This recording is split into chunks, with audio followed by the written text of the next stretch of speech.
Josué capítulo 10. A derrota dos amorreus. Adonisedeque, rei de Jerusalém, ouviu dizer que Josué havia tomado e destruído completamente a cidade de Ai e matado o seu rei.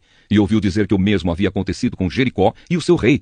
Também soube que os gibeonitas tinham feito um acordo de paz com os israelitas e que viviam entre eles. Os moradores de Jerusalém ficaram com muito medo, pois a cidade de Gibeão era tão grande como qualquer outra governada por um rei. E era maior ainda do que Ai, e os seus homens eram soldados corajosos. Então Adonisedeque enviou mensageiros a Oão, rei de Hebrom, e a Pirã, rei de Jarmute, e a Jafia, rei de Laques, e a Debir, rei de Eglon, com a seguinte mensagem: venham me ajudar a atacar Gibeão, porque o povo de lá fez um acordo de paz com Josué e com o povo de Israel. E esses 5 reis amorreus, de Jerusalém, Hebrom, Jarmute, Laques e Eglon, ajuntaram-se com todos os seus exércitos e cercaram e atacaram a cidade de Gibeão. Os gibeonitas então mandaram dizer a Josué no acampamento de Gilgal: não abandone a gente, venha depressa nos ajudar e salvar. Todos os reis amorreus que moram nas montanhas se ajuntaram contra nós. Então Josué e todo o seu exército partiram de Gilgal, e o Senhor Deus lhe disse: não fique com medo desses reis, pois eu já lhe dei a vitória. Nenhum deles será capaz de resistir. Josué saiu de Gilgal e marchou a noite toda, subindo sempre. Ele atacou de surpresa.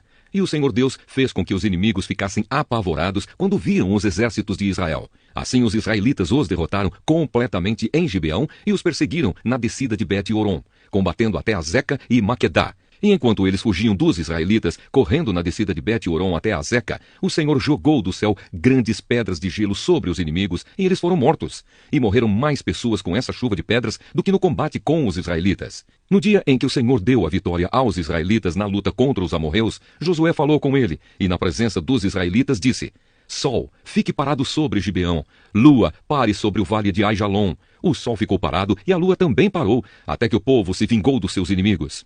Estas palavras estão escritas no livro do justo. O sol ficou parado no meio do céu e atrasou a sua descida por quase um dia inteiro. Nunca tinha havido e nunca mais houve um dia como este, um dia em que o Senhor obedeceu à voz de um homem. Isso aconteceu porque o Senhor combatia a favor de Israel. Depois disso, Josué e o seu exército voltaram ao acampamento de Gilgal. Os 5 reis escaparam e se esconderam na caverna de Maquedá, mas foram descobertos. E Josué ficou sabendo que estavam escondidos lá. Então disse: rolem algumas pedras grandes até a entrada da caverna e ponham alguns guardas. Mas não fiquem lá. Persigam os inimigos e ataquem os que ficarem para trás. Não deixem que eles voltem para suas cidades, porque o Senhor, nosso Deus, já os entregou a vocês para serem mortos. Josué e os soldados de Israel os mataram até acabar com quase todos eles.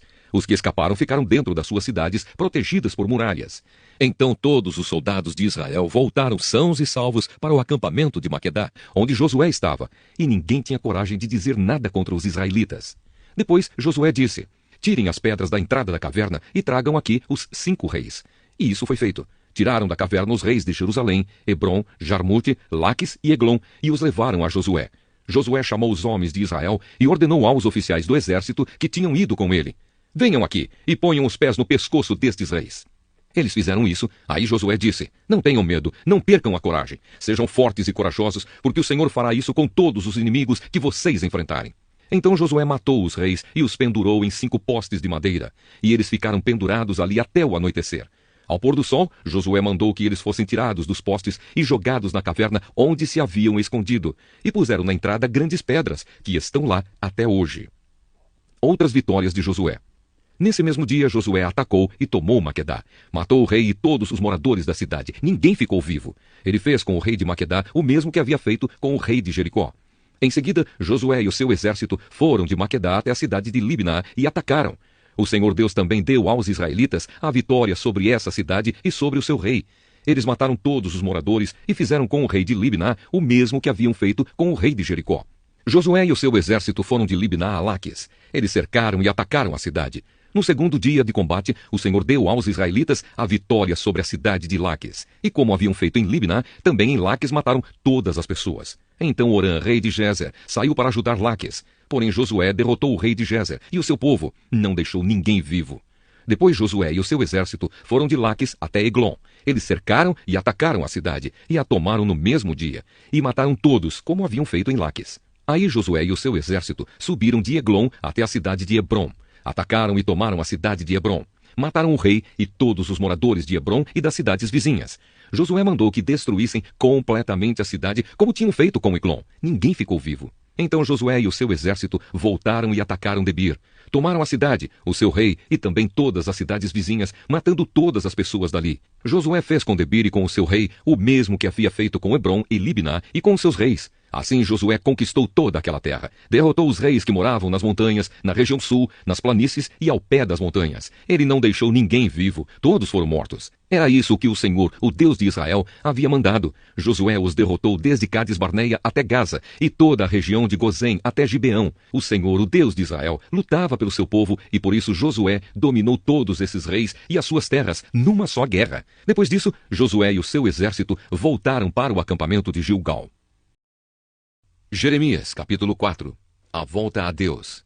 O Senhor Deus diz: povo de Israel, se você vai voltar, volte para mim. Eu odeio os ídolos, acabe com eles e seja fiel a mim. Então sim, você estará sendo verdadeiro, correto e honesto quando jurar pelo meu nome. Todas as nações pedirão que eu as abençoe e elas me louvarão. Deus diz aos homens da tribo de Judá e da cidade de Jerusalém: passem o arado na terra que não foi preparada para plantar e não semeiem as sementes por meio de espinhos. Povo de Judá e moradores de Jerusalém, sejam fiéis à aliança que fizeram comigo, o Senhor, e se dediquem a mim de todo o coração. Senão, a minha ira queimará como fogo, e por causa das maldades que vocês têm feito, o meu furor será como fogo, e ninguém poderá apagá-lo. A ameaça de invasão. Toquem a corneta em toda a terra, gritem bem alto e bem claro. Digam ao povo de Judá e de Jerusalém que corra para cidades protegidas por muralhas. Mostrem o caminho que vai a Sião. Corram para os abrigos, não demorem. Do norte, Deus vai trazer desgraça e grande destruição. Como um leão que sai do seu esconderijo, um destruidor de nações vem vindo para acabar com o povo de Judá. As cidades de Judá serão destruídas e ninguém morará nelas. Portanto, vistam roupa feita de pano grosseiro como sinal de tristeza. Lamentem e chorem, pois o fogo da ira de Deus não se desviou de Judá. O Senhor Deus disse: naquele dia, os reis e as autoridades perderão a coragem, os sacerdotes ficarão abalados e os profetas ficarão admirados. Então eu disse: ó Senhor meu Deus, tu enganaste completamente o povo de Jerusalém. Disseste que ia haver paz, mas o que há é uma espada encostada na garganta deles. Está chegando o tempo de dizer ao povo de Jerusalém que do deserto um vento muito quente vai soprar sobre o povo de Deus. Não será um vento fraco que separa a palha do trigo. O vento que vem mandado por Deus será muito forte. Agora é Deus mesmo que está dando a sentença contra o seu povo. O ataque contra Judá. Olhem, os inimigos vêm vindo como nuvens. Os seus carros de guerra são como uma forte ventania e os seus cavalos são mais rápidos do que as águias. Estamos perdidos, estamos acabados. Jerusalém, limpe a maldade do seu coração para que você seja salva. Até quando você vai continuar com os seus maus pensamentos? Mensageiros da cidade de Dan e das montanhas de Efraim anunciem as más notícias da invasão. Eles mandam avisar as nações e dizer a Jerusalém que os inimigos vêm vindo de um país distante e que eles vão dar o seu grito de guerra contra as cidades de Judá. Eles vão cercar Jerusalém como homens que guardam uma plantação, pois a nossa nação se revoltou contra Deus, o Senhor. Judá, você trouxe esse mal para você mesmo por causa do seu modo de viver, por causa das coisas que tem feito. O seu pecado trouxe esse sofrimento e feriu o seu próprio coração. Eu, o Senhor, estou falando. A tristeza de Jeremias por causa do seu povo. Que dor! Não posso suportar tanta dor. Ah, meu coração! O meu coração está batendo forte. Não posso ficar calado, pois ouvi a corneta e os gritos de guerra. Uma desgraça vem atrás da outra. O país inteiro está arrasado. De repente, as nossas barracas são destruídas e as suas cortinas são rasgadas em pedaços. Até quando terei de ver as bandeiras inimigas e ouvir o som da corneta na batalha? Deus diz: o meu povo não tem juízo e não me conhece. Eles são como crianças tolas que não compreendem as coisas. Para fazer o mal, são espertos, mas não sabem fazer o bem. A destruição futura. Então olhei, a terra era um vazio, sem nenhum ser vivente, e no céu havia luz. Olhei para as montanhas e elas estavam tremendo, e os montes balançavam para lá e para cá. Vi que não havia ninguém e que até os passarinhos tinham fugido. Vi ainda que a terra boa tinha virado um deserto, e que as cidades tinham sido arrasadas por Deus, por causa do seu grande furor. Deus disse que a terra toda vai virar um deserto, mas ele não a destruirá completamente. A terra chorará e o céu ficará escuro, pois Deus falou e não mudará de ideia. Ele já decidiu e não voltará atrás. Quando ouvirem o barulho dos cavaleiros e dos atiradores de flechas, todos sairão correndo. Alguns fugirão para a floresta e outros subirão pelas rochas. Todas as cidades ficarão vazias e ninguém morará nelas. Jerusalém, você está condenada. Por que se veste de vermelho? Por que usa joias e pinta os olhos? Não adianta nada você querer ficar bonita. Os seus amantes a rejeitaram e o que eles querem é matá-la. Ouvi um grito igual ao de uma mulher com dores de parto, um grito como de uma mulher dando à luz o seu primeiro filho. Era o grito de Jerusalém respirando com dificuldade, estendendo as mãos em desespero e dizendo: estou perdida, eles vêm vindo para me matar. O Evangelho de Mateus, capítulo 18. Quem é o mais importante? Naquele momento, os discípulos chegaram perto de Jesus e perguntaram: quem é o mais importante no reino do céu? Jesus chamou uma criança, colocou-a na frente deles e disse: eu afirmo a vocês que isto é verdade. Se vocês não mudarem de vida e não ficarem iguais às crianças, nunca entrarão no reino do céu. A pessoa mais importante no reino do céu é aquela que se humilha e fica igual a esta criança. E aquele que, por ser meu seguidor, receber uma criança como esta, estará recebendo a mim. O perigo do pecado. Quanto a estes pequeninos que creem em mim, se alguém for culpado de um deles me abandonar, seria melhor para essa pessoa que ela fosse jogada no lugar mais fundo do mar, com uma pedra grande amarrada no pescoço. Ai do mundo por causa das coisas que fazem com que as pessoas me abandonem. Essas coisas têm de acontecer, mas ai do culpado. Se uma das suas mãos ou um dos seus pés faz com que você peque, corte-o e jogue fora. Pois é melhor você entrar na vida eterna sem uma das mãos ou sem um dos pés, do que ter as duas mãos e os dois pés e ser jogado no fogo eterno. Se um dos seus olhos faz com que você peque, arranque-o e jogue fora. Pois é melhor você entrar na vida eterna com um olho só, do que ter os dois e ser jogado no fogo do inferno. A ovelha perdida. Cuidado, não desprezem nenhum destes pequeninos. Eu afirmo a vocês que os anjos deles estão sempre na presença do meu Pai, que está no céu. Porque o Filho do Homem veio salvar quem estava perdido. O que é que vocês acham que faz um homem que tem 100 ovelhas, e uma delas se perde? Será que não deixa as 99 pastando no monte e vai procurar a ovelha perdida? Eu afirmo a vocês que isto é verdade. Quando ele a encontrar, ficará muito mais contente por causa dessa ovelha do que pelas 99 que não se perderam. Assim também o Pai de vocês que está no céu não quer que nenhum destes pequeninos se perca. O irmão que peca. Se o seu irmão pecar contra você, vá e mostre-lhe o seu erro. Mas faça isso em particular, só entre vocês dois. Se essa pessoa ouvir o seu conselho, então você ganhou de volta o seu irmão. Mas se não ouvir, leve com você uma ou duas pessoas para fazer o que mandam as Escrituras Sagradas. Elas dizem: qualquer acusação precisa ser confirmada pela palavra de pelo menos 2 testemunhas. Mas se a pessoa que pecou não ouvir essas pessoas, então conte tudo à igreja. E se ela não ouvir a igreja, trate-a como um pagão ou como um cobrador de impostos. O poder de permitir e de proibir. Eu afirmo a vocês que isto é verdade. O que vocês proibirem na terra será proibido no céu, e o que permitirem na terra será permitido no céu. E afirmo a vocês que isto também é verdade. Todas as vezes que 2 de vocês que estão na terra pedirem a mesma coisa em oração, isso será feito pelo meu Pai que está no céu. Porque onde 2 ou 3 estão juntos em meu nome, eu estou ali com eles. O empregado mau. Então Pedro chegou perto de Jesus e perguntou: Senhor, quantas vezes devo perdoar o meu irmão que peca contra mim? 7 vezes? Não, respondeu Jesus. Você não deve perdoar 7 vezes, mas 77 vezes. Porque o reino do céu é como um rei que resolveu fazer um acerto de contas com os seus empregados. Logo no começo, trouxeram um que lhe devia milhões de moedas de prata. Mas o empregado não tinha dinheiro para pagar. Então, para pagar a dívida, o seu patrão, o rei, ordenou que fossem vendidos como escravos o empregado, a sua esposa e os seus filhos, e que fosse vendido também tudo o que ele possuía.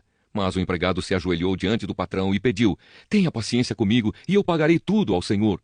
O patrão teve pena dele, perdoou a dívida e deixou que ele fosse embora. O empregado saiu e encontrou um dos seus companheiros de trabalho que lhe devia 100 moedas de prata. Ele pegou esse companheiro pelo pescoço e começou a sacudi-lo, dizendo: pague o que me deve. Então o seu companheiro se ajoelhou e pediu: tenha paciência comigo e eu lhe pagarei tudo. Mas ele não concordou. Pelo contrário, mandou pôr o outro na cadeia até que pagasse a dívida. Quando os outros empregados viram o que havia acontecido, ficaram revoltados e foram contar tudo ao patrão.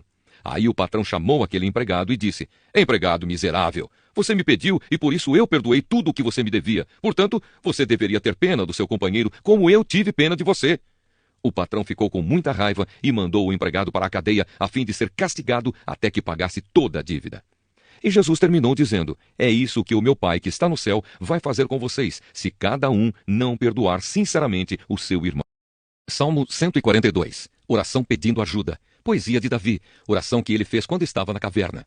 Eu clamo a Deus, o Senhor, pedindo socorro. Eu suplico que me ajude. Levo a Ele todas as minhas queixas e lhe conto todos os meus problemas. Quando estou desistindo, Ele sabe o que devo fazer. No caminho por onde ando, os meus inimigos armam uma armadilha para me pegar. Olho para os lados e não vejo ninguém que me ajude. Não há ninguém para me proteger, não há ninguém que cuide de mim. Ó Senhor, eu grito pedindo a tua ajuda. Ó Deus, tu és o meu protetor, és tudo o que desejo nesta vida. Escuta o meu grito pedindo socorro, pois estou caindo no desespero. Salva-me dos meus inimigos, pois eles são fortes demais para mim. livra-me do sofrimento e eu te louvarei na reunião do teu povo, porque tu tens sido bom para mim. Salmo 143. Confiança em Deus. Salmo de Davi. Ó Senhor Deus, ouve a minha oração, escuta o meu pedido, responde-me, pois és fiel e bom. Não julgues a mim, este teu servo, pois ninguém é inocente diante de ti. O meu inimigo me perseguiu até me pegar e me derrotou completamente. Ele me pôs numa prisão escura e eu sou como aqueles que morreram há muito tempo. Por isso estou quase desistindo e o desespero despedaça o meu coração. Eu lembro do passado, penso em tudo o que tens feito e não esqueço as tuas ações. A ti levanto as mãos em oração, como terra seca eu tenho sede de ti. Ó Senhor Deus, responde-me depressa, pois já perdi todas as esperanças. Não te escondas de mim, para que eu não seja como aqueles que descem ao mundo dos mortos. Peço que todas as manhãs tu me fales do teu amor, pois em ti eu tenho posto a minha confiança. As minhas orações sobem a ti, mostra-me o caminho que devo seguir. Ó Senhor Deus, livra-me dos meus inimigos, pois em ti encontro proteção. Tu és o meu Deus, ensina-me a fazer a tua vontade. Que o teu Espírito seja bom para mim e me guie por um caminho seguro. Conserva-me vivo, ó Senhor, como prometeste. E porque és bom, livra-me das minhas aflições. Mata os meus inimigos, pois tens amor por mim. Acaba com todos os que me perseguem, pois eu sou teu servo.